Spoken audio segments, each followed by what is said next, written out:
Hey guys, my name is Ed. The word got around with the last Behind the Collector game room and toy room tour, so we found another collector that was well worth it. Today we're gonna take a look at Back in My Days collection. You can find this guy on Instagram, so definitely check it out. Welcome guys, I will show you guys around my collection. This is a freaking great collection, man. Thanks, How man. did it all start? It all started with this one.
So right when we walk into the room, I'm hit by the real Ghostbusters, none of that Filmation crap they put out also during the same time, and that's what actually had to change it to the real Ghostbusters.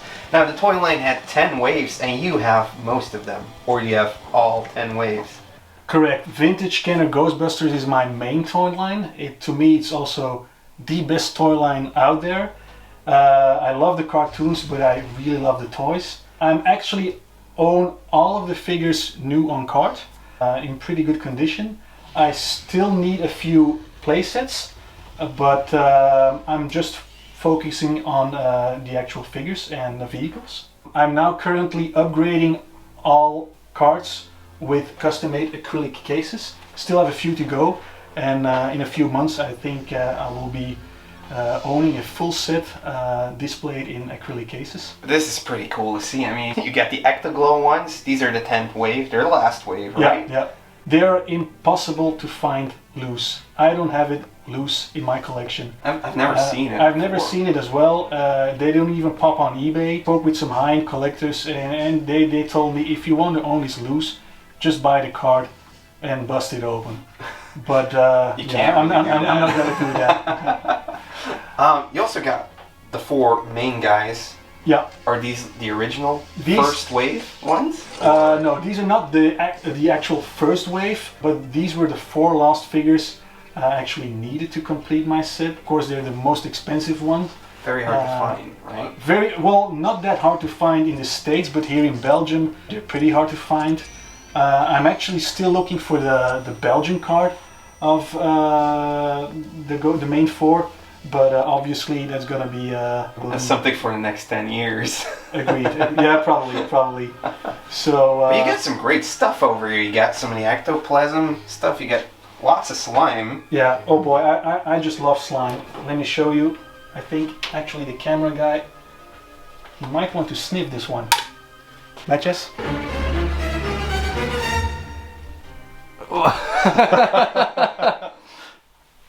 Smells kind of like Play-Doh. Okay. Can't beat that smell. So you obviously love the slime. You have, like, all of the lines. You have all of them loose also, or there's still a couple ones missing loose, right? Like the ectoglows? Yeah, I have a full set loose except for the ectoglows. Okay.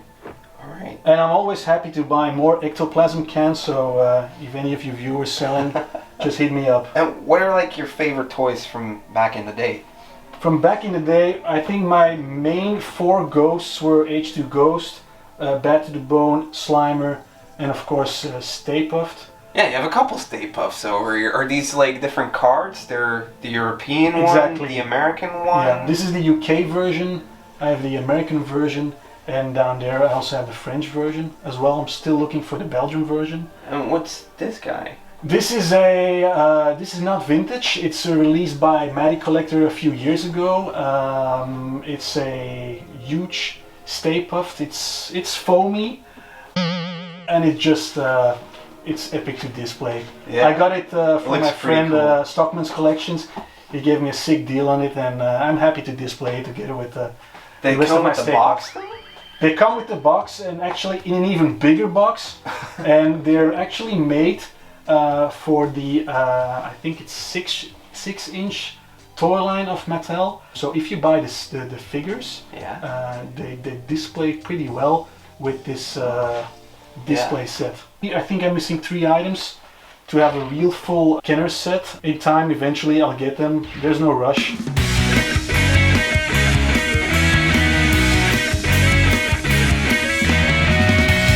I really like slime. It was one of my favorite toys as a kid. So I try to collect all the 80s, 90s slime I can get. Over here we have a sealed can of Masters of the Universe slime with a custom-made acrylic case. I think this guy has a slime problem. Even has the turtle slime over here. That's a cool case too. Even have the purple Retro-Mutagen Foodoos.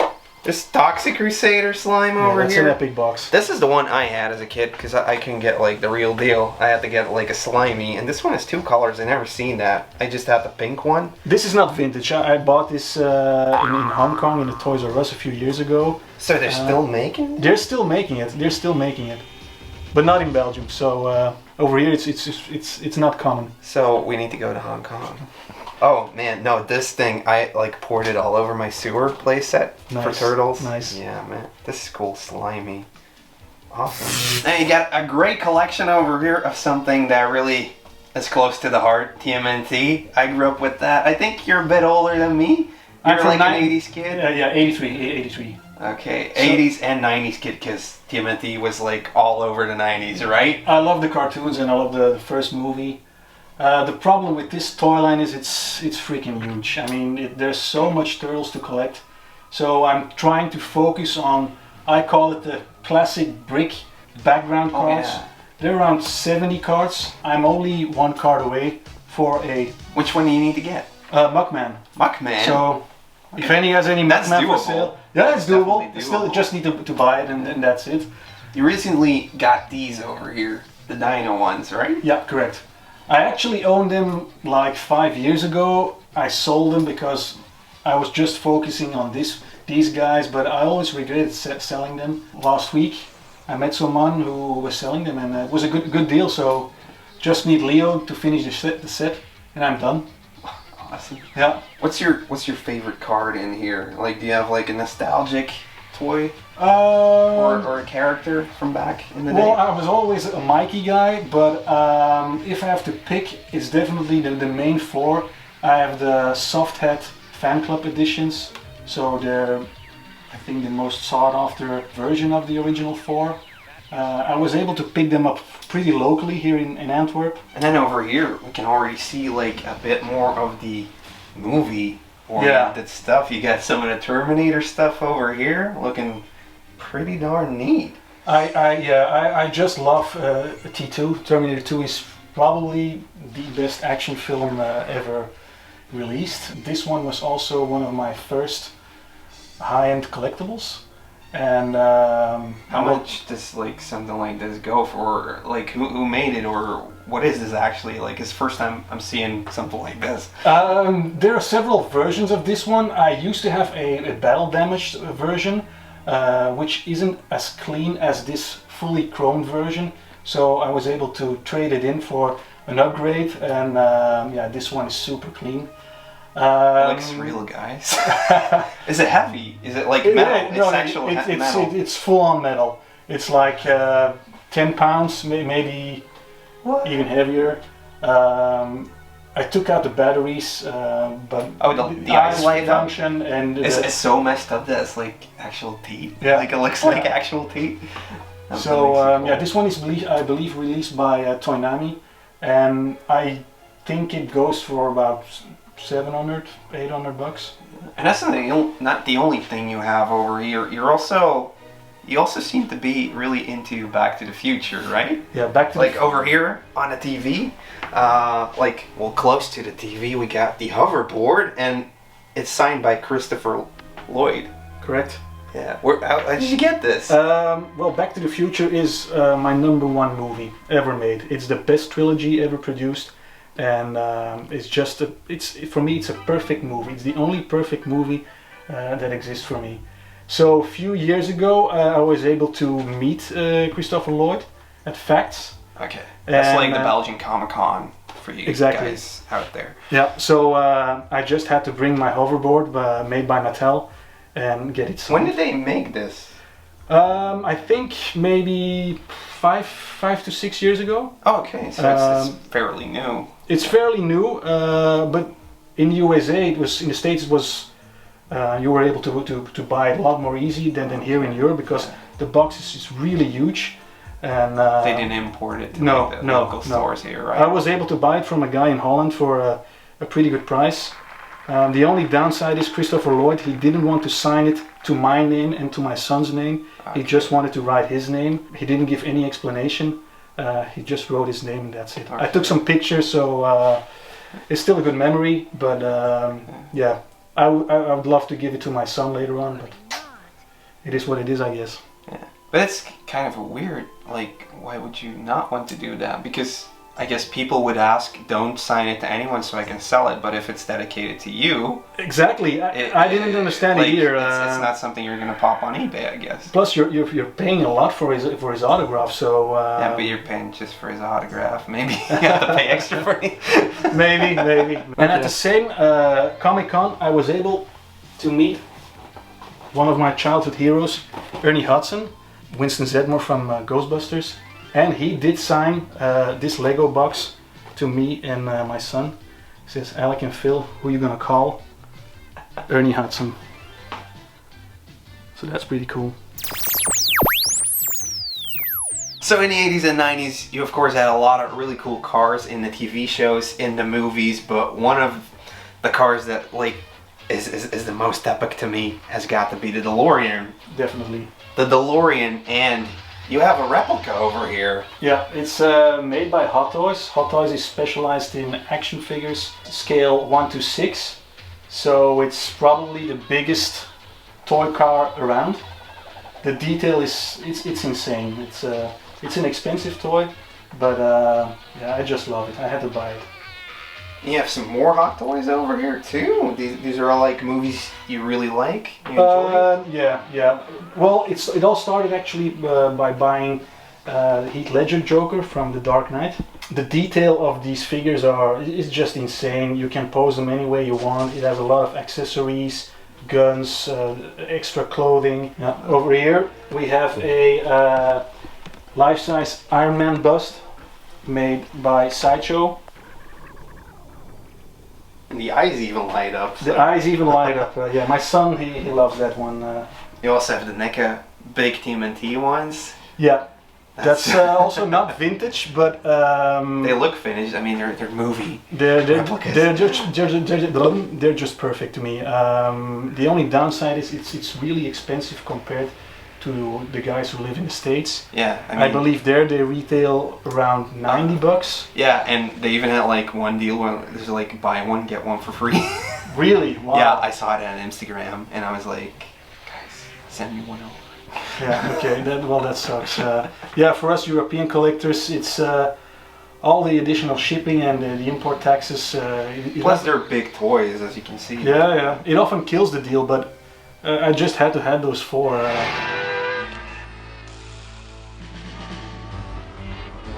Then we go to the other side of the room over here. We got some Jurassic Park. We got even the big Tyrannosaurus Rex in the box. Pretty mint looking box. Jungle Explorer. This is actually one I'm still looking for myself because I had it as a kid. He's not selling stuff, is he? We got some basketball cards over here. He's really into Michael Jordan, so he's looking to complete that set of cards. I think we're gonna have to like get him in a little bit later to talk about the basketball cards. Got some NECA stuff over here. A couple unsealed. Okay. So he doesn't play with the NECA toys, but one of the toys he did play with back in the day was He-Man. And is that a Wonder Bread He-Man? Is it really? Actually, I'm not sure. Where did you find this? So Wonder Bread He-Man is actually still a mystery. Did he really exist? Now, what is it actually? People started collecting He-Man like everybody does after a couple whiles, and you would see He-Man without the blonde hair, and he's got like a little shorty thing on that's also brown. So people thought he was like Savage He-Man for a while. Then after that, there was some confusion about Wonder Bread actually having points you could collect for and send in to get this He-Man sent to you, a free toy. And that's where the Wonder Bread He-Man confusion came about, really. We're still not sure if it actually existed, the Wonder Bread He-Man, but there's sure a lot of them out there that the myth keeps going on and keeps being confusing, really. I bought it, I think 8 years ago, actually before the whole Wonder Bread hype. I'm not sure if it's the real deal. All the signs are correct, but still there's something in me that tells it can be true. I found it here locally in Belgium. It's cool to have, though. Yeah, what are the odds that I'm going to We didn't find? have Wonder Bread in Belgium, No, did we? no. So it's in pretty good condition, so I'm very happy to own it, but if people ask me, is that the real deal? I'm not sure. Like, the paint job on it even looks like it would be from the 80s. Yeah, correct. So it might be. That's crazy. I mean, you got some really cool stuff over here, man. Yeah, I have the Rotars and I have the full set of all the figures. Everything is complete except the accessories for laser light. It's impossible to find, and I only have one repro thing in my collection, and that's oh, is it a laser light skeleton staff. A friend gave it to me, so that's the only repro thing I have in my whole collection. Again, impossible to find the real deal, and I'm not going to spend $200 on just one accessory. So I guess I have to do with this. He has two freaking Scareglows. He has the USA version. He has European seriously, version. Yeah. seriously. One of my favorite figures. Oh, man. And these days it's pretty hard to find. He is freaking mint. Yeah. He is freaking mint, man. Okay. I'm gonna let you do all the explaining now. So, any of these figures that are like, hey, this is my favorite in here. What's your favorite item of your He-Man toy line? If I have to be honest, I only had 3 He-Man figures when I was a kid. I had Mossman. He was my first action figure ever. I had a Stinkor and I had a Dragon Blaster Skeletor. I do have a Mossman here on card. I'm still looking for a Stinkor and a Dragon Blaster Skeletor on card. But again, I'm not a die-hard He-Man collector. I'm happy. Definitely don't want to collect a full set on card because it's just way too much. If just like Turtles, you can fill a whole room just with Master of the Universe collectibles. So besides a few things, I'm pretty much done with the toy line. I actually used to only collect video games, and I think about 8 years ago I was walking around in a garage sale, and I spotted a tub full of vintage toys. I knew it was He-Man, but I had no clue which one was rare, which one was cheap. I just bought the whole tub for $20. I got home and I started looking. Okay, this is King Randor. Whoa, that's a $40 figure. I had no clue about the value of these toys. I'm a completionist, so I started to collect the accessories for the figures, and then I wanted to have the first wave complete, and after a while I wanted to have the whole set complete. I never thought I would be owning vintage toys on card or new in the box. I actually told myself when I started collecting, like, it's insane what people are paying for new stuff in the box. I'm just happy with the loose toys I have, and that'll be it. But yeah, I guess the joke's on me. Look, 8 years later, and this is where I stand now. Before we move on, I just want to ask, where are you getting like all these acrylic cases from? Where are you getting these protective cases from? Let's start maybe with the loose figures. These cases are made for die-cast toy cars, but they perfectly fit a loose He-Man figure. Okay, so it actually says the car case Yeah. Okay, by ProTech. Yeah. All right, so we'll look it up and put it down in the link below. The fun thing is you can also buy the same case from Zolo World. They're the leading company in pet acrylic. Pet. They're the leading company in these kind of blisters. The only downside, they're pretty expensive. You can buy these for less than $2 each. Okay. So, and it displays your collection perfectly. Yeah, it's pretty nice. The acrylic cases, because these are they custom made for each figure, or these are custom made. Like I said before, I'm not really into grading, but I do like the acrylic cases. Yeah, you can open this one. It's not sealed. The other ones are? No. Everything you can open and reuse for other things. They're made by UK graders. It's like AFA, a company Okay, so who grade stuff, grade and but they also sell the display cases separately. Okay. So I just gave them the size. When they grade it, they seal it? If they grade it, they seal it, because otherwise you will be able to put something else in it. Okay. But this one, you can use it for other things. So I just send them the sizes of the cases I want, and after a few weeks later they'll ship it to you. To give you an idea, a case for a normal size figure is about $20 to $25, so it's not that expensive. You mean dollars, or is that euros? Dollars. Dollars, okay. Yeah. Right. The larger ones, like here for Battle Bones, that's a pretty big case. This was really custom made. I think it was roughly between $80 or $100. But again, it displays like museum quality. Is it UV protected or anything? You can actually upgrade each case with a UV filter on it. Oh, okay. Yeah, That's an additional cost, but. And well, a great way to preserve this 80s toy line. Definitely. Now, when I think about 80s toy lines, there's another one you think of right away. Thundercats, oh. Thundercats,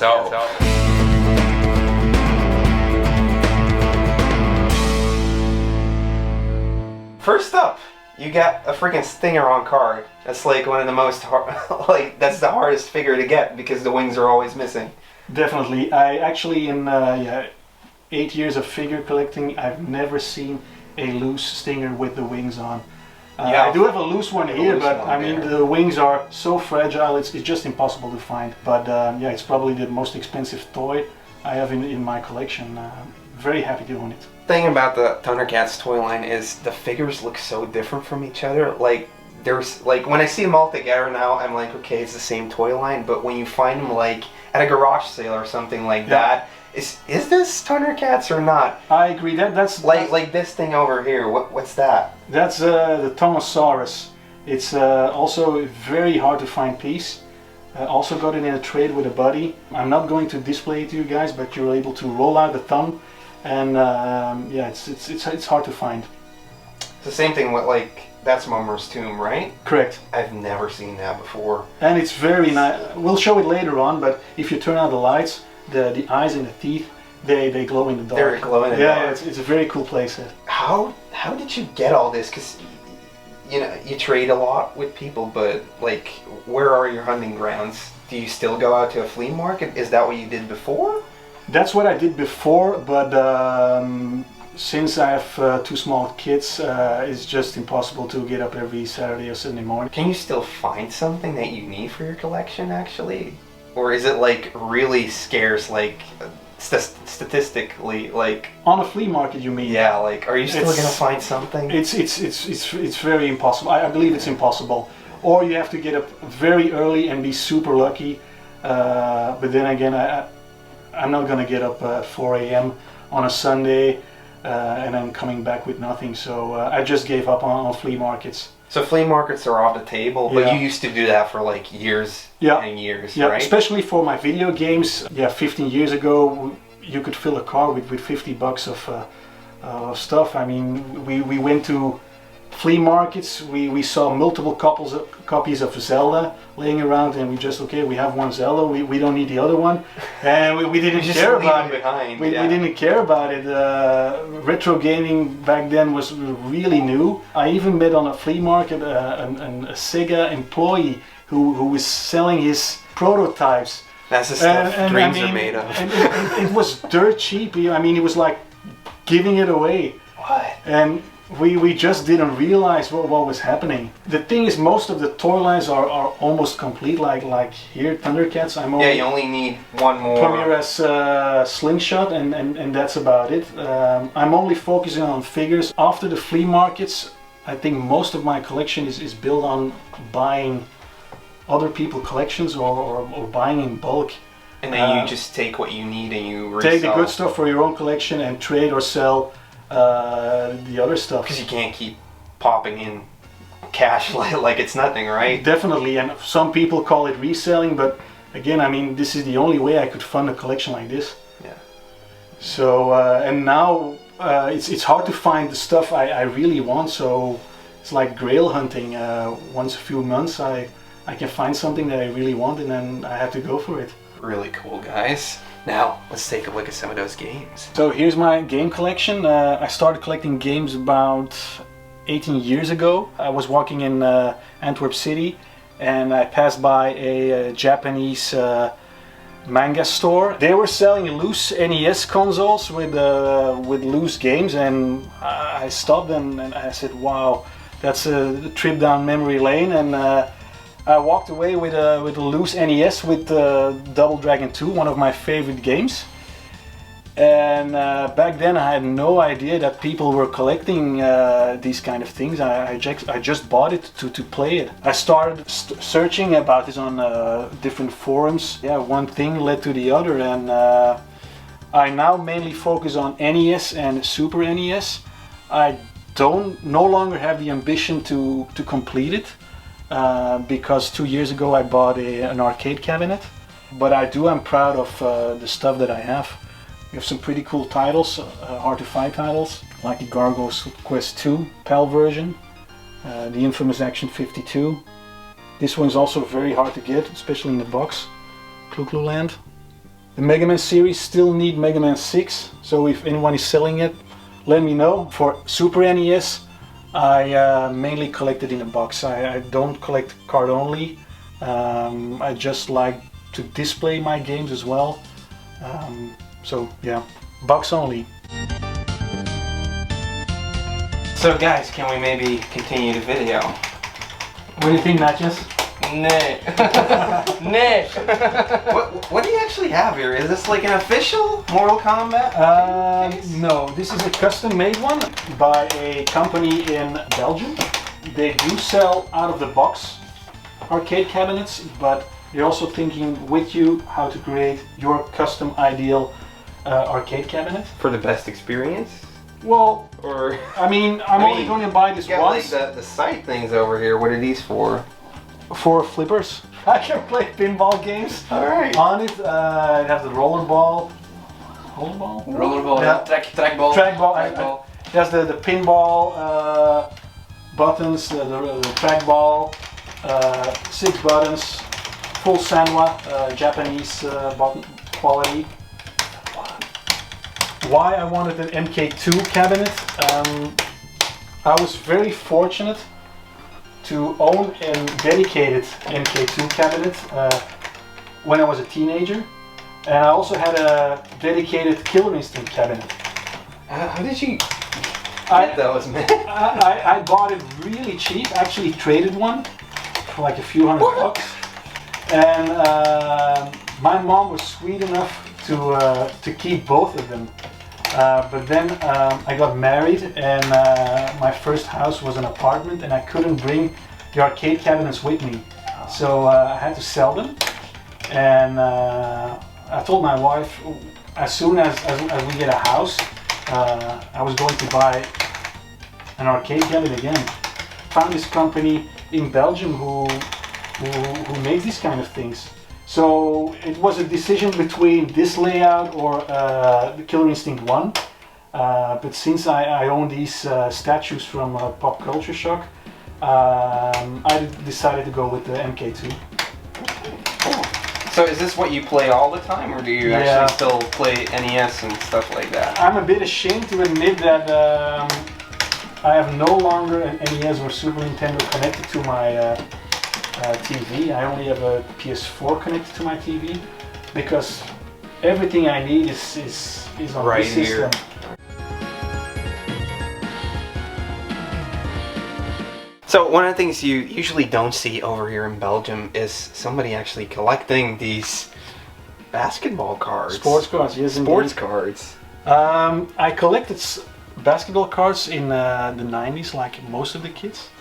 94, 95, 96 were the really big collecting years here for in Belgium. But after 97, 98, the hobby pretty much died over here. You cannot buy any cards here in Belgium. There's not a single store who offers these kind of You products don't anymore. even see them at the flea market. No, Ever. well, you find it, but it's always the same common crap Okay. of mass-produced stuff from 94, 95. But it's still going strong in the USA, right? It's super popular in USA. It's still it's actually pretty booming business, especially for high-end 90s cards. How much does like a card go for? It depends. I'm mostly focusing on graded Michael Jordan cards. As you can see, these cards are graded by PSA. They grade the card from 1 to 10. 10 is Whether they're mint or not, Correct, if there's correct. any cracks Yeah. in it or I'm creases. I can admit I cannot afford any Michael Jordan PSA 10 cards. I'm trying to stick with PSA 9 cards, which is still good for me. But I mainly collect the cards because I just love the vibe, the colors, and to me this is just 90s nostalgia. I'm happy to own, let me show you. This is a vintage Michael Jordan rookie card. This is probably the most important piece of cardboard in my whole life. As a kid, Because of nostalgic? yeah, as a kid, this was the card to have, but of course I was never able to buy it because it wasn't that popular around here. About 2 years ago, I started collecting basketball cards again, and last year Netflix announced that they're going to do a 10-hour special of Michael Jordan, and I said to myself, okay, now is the time to buy this card because prices are skyrocketing. So yeah, a few months ago. Have they gone up already? Yeah. I mean, this card already almost doubled in value since 6 or 7 months ago. That's So crazy. it's definitely was the right time for me to buy this. This card actually got lost when I shipped this with UPS alongside other cards and other stuff. It was the most expensive package that I ever shipped from the States. UPS lost this package for over a month. I actually received official emails that the package was lost. So after a month I gave up hope. I was really sad. Then suddenly I got a call from somebody in UPS Germany who said they found a package in Philadelphia. She started listing all the things that was inside the box. And I went crazy on the phone. I said, yeah, that's exactly my package. And she said, okay, hold on guys. I will send you an email with pictures of the box that we found. So half an hour later, I actually got pictures of some desk in UPS office in Philadelphia. And they literally poured out my box full of cards. On the desk, and they found back my box. We still have no idea what went wrong. We actually shipped the box during the big blizzard of a few months ago in the States, so we think it's maybe because of that situation, but I'm really glad it got safely back to me. The guy from UPS said it was a very long shot that this would ever happen. And that's my story. That's my story. And I think now we'll head over to the next room. Or what are you doing here, dude? He said he was selling, so what do you think I'm doing? Oh, this looks nice. Wait a minute. These aren't the toys I'm looking for. Why do you collect the power of the Force? I know. This is people consider it the crap line of Star Wars toys, but I love the original trilogy. but I never owned any Star Wars toy as So a kid. they're reissues of the original trilogy, or they're like remakes? Well, it's Star Wars. I mean, they pop out a new release every few years. So this is the toy line that was big in the 90s, but after a while the stores dumped these figures. They're super cheap. But the one thing this part of your toy room has is this really feels like I'm in a toy store. I mean, everything's nice and tight over here. I'm ready to go, like, which figurine am I gonna get? Which ones are like the favorite ones out of this toy line for you? Well, I agree. It's a toy line that displays very well on card. As I said before, it's really cheap to buy these cards. I think most of the cards you can buy from $3 to maybe $10. There are of course a few more expensive ones, but I just love the fact that it's cheap, and I do love all the droids, the aliens, the troopers. The fact that you can actually get all the figurines without like busting the bank. Exactly.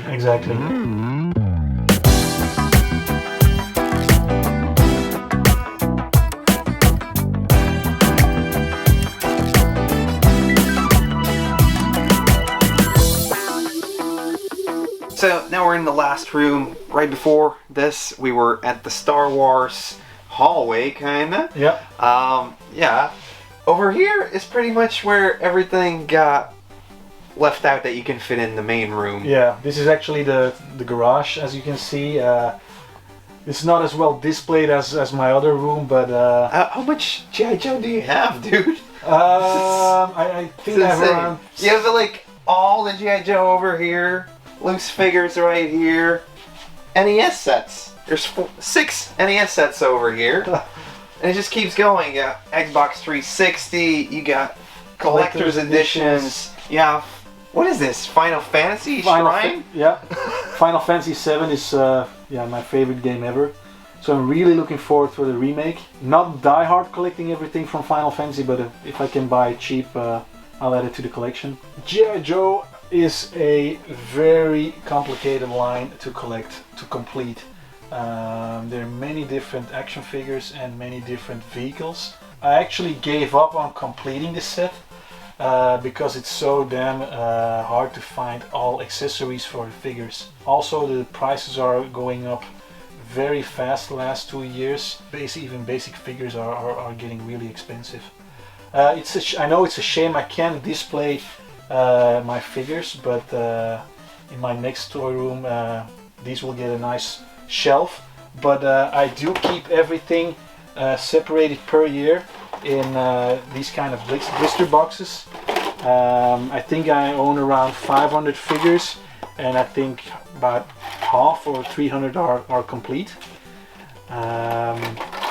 One of the good things about being a Belgian collector is the fact that we do have some exclusives, and a lot of US guys already know what I'm talking about. That's Spirit UK version.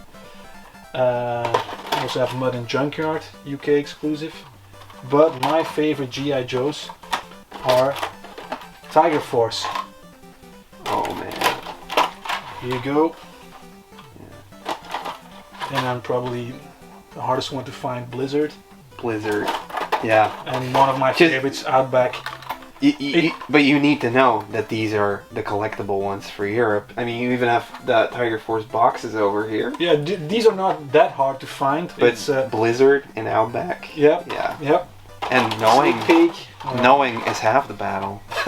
So yeah, it's a shame I can't display them properly, but at least they're nicely organized. Where do you get these cases? I got it from the same store that was selling the Master of the Universe blisters. So the car thing, where you got the... it's actually card cases. No, not the card case. The You mean the acrylic ones? No. The blister ones. Oh, okay, the blister ones. I'll give you the link afterwards. Okay. They run about I think 30 to 50 cents each. That's pretty good. Keeps it very tight. Great way to store your action figures. For the vehicles, I just bought whatever was in front of me or was a good deal. I did a lot of trades. Do you have a favorite one? definitely. This is not only my favorite G.I. Joe vehicle, it's probably the most iconic box art of a vintage toy for me. Yeah. It's perfect. The Cobra and Night Raven. Yeah, Cobra Night Raven. That's cool, but you got so much cool stuff over here, because this is the garage, right? I mean, what? Got an Ecto-1 hidden up there. You got football cards, Major Baseball. What's this thing? You got a Halloween costume for Thundercats? That's a Thundercats playset, sword and a shield. And it's imported for Benelux in Germany. Yeah, it's actually an Argentinian version, so it's not that expensive, but it's really uncommon. Oh, and I ain't never seen it before. It says Telepix on it, so yeah. The toy itself looks cheap, but the card actually is really cool. I'm not sure if we can move this a bit. The artwork on this is just badass. It's like a badass poster. Did you also own a whole box of those? Yeah, I actually own a master carton of these sets. I bought them at $10 each, and most of them I traded with friends or gave away. Sold a few, but most of them traded with friends. It's pretty nice.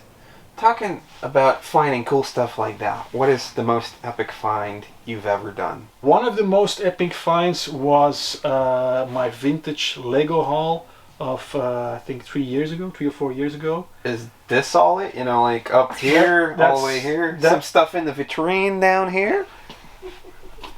The Blacktron ones? That's just a part of it. So one day I was browsing like a Craigslist kind of website, and normally I don't search for Lego, but I said why the heck not? And I found a ad that was already live for 3 or 4 days. So if you see something good that's been online for 4 days, it's probably gone. Yeah. And the weird thing was, the guy who was selling it, he had the worst description ever. He only mentioned the set numbers, like this, 6990, and as a picture, he had scans of pictures dating from the 80s.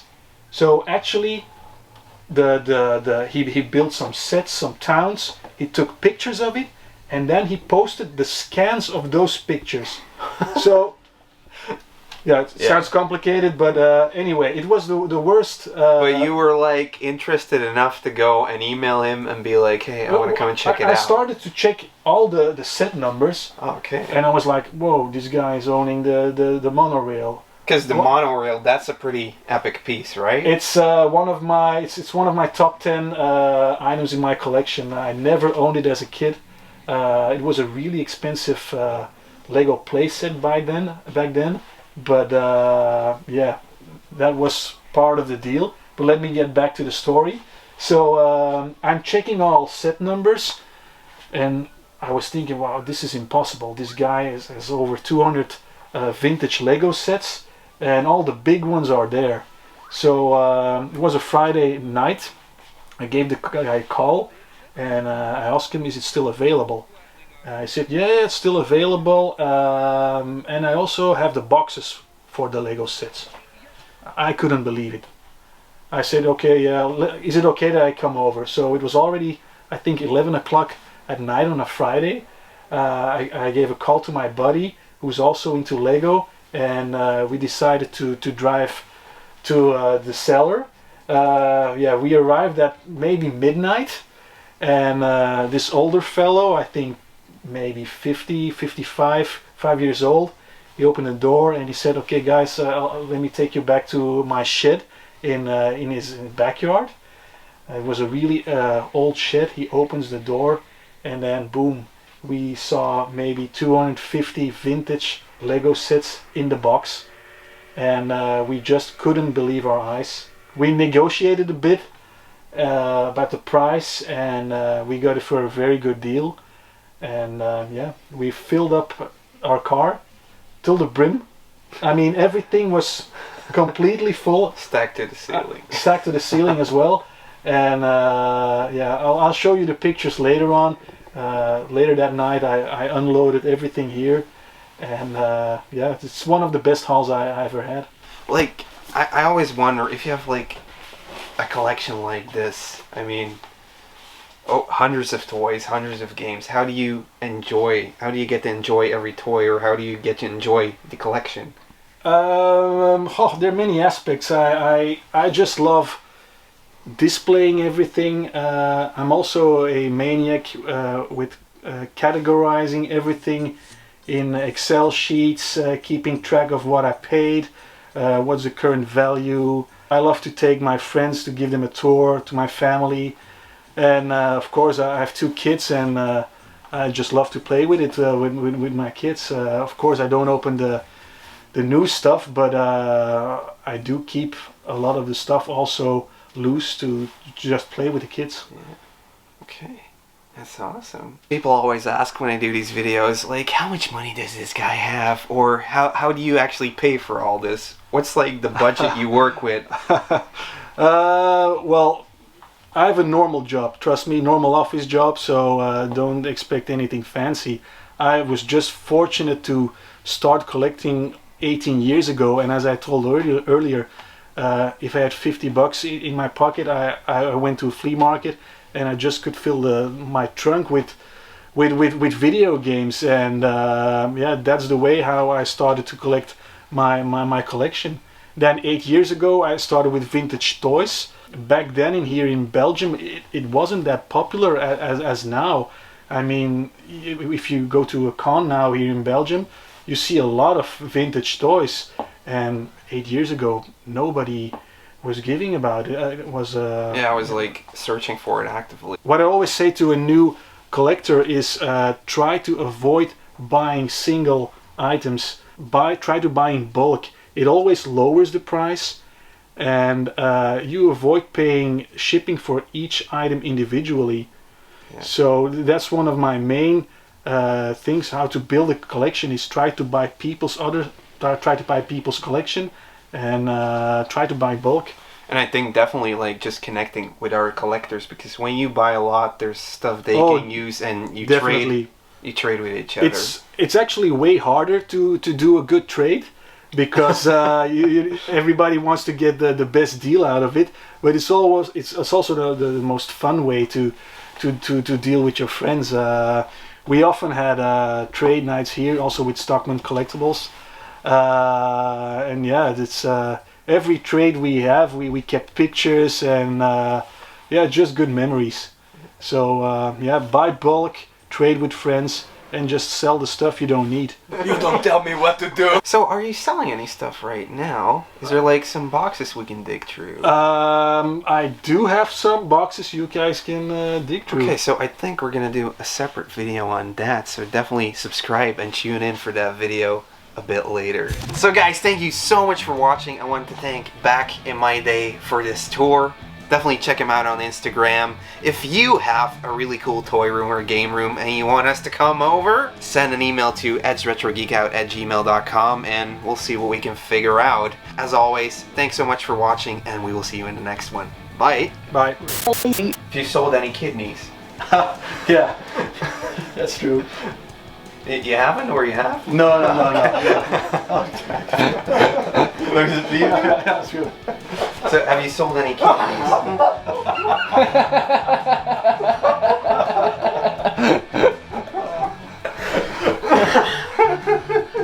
Rizzo's dying out here.